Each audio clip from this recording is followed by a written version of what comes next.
మనకు ఒక special status ఇవ్వాలి. 5 సంవత్సరాలు ఇచ్చారు. నేను నరేంద్ర మోడీ గారిని కోరుతున్నా, 15 సంవత్సరాలు ఇవ్వండి.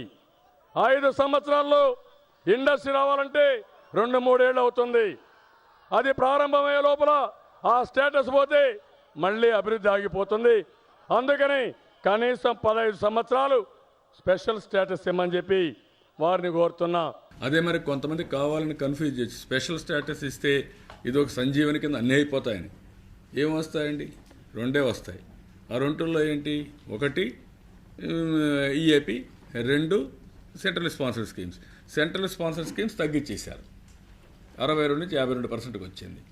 ఈఏపీ వచ్చే కొద్దిగా ఎంత వచ్చింది? ఎన్ని ప్రాజెక్ట్స్ ఇస్తే గవర్నమెంట్ ఆఫ్ ఇండియా, అది మళ్ళీ వాళ్ళు క్యాబినెట్లో తీసి వాళ్ళు పాస్ చేయాలి. ఎన్ని ఇస్తే వస్తాయి. నేను అడిగింది ఫస్ట్, నా డిమాండ్ స్పెషల్ స్టేటసే. వారు కాదని ఇంకా ఎక్కువ డబ్బులు ఇస్తున్నారు అనుకో, ఇంక నీకు బాధ ఏముంది? ఇంకా ఎక్కువ డబ్బులు ఇస్తే నేను కాదన్నా కదా.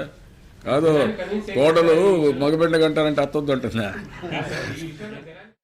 ఈ యొక్క స్పెషల్ స్టేటస్తోనే మొత్తం అయిపోతుంది, స్వర్గం అయిపోతుందని చెప్పి మాట్లాడుతున్నారు.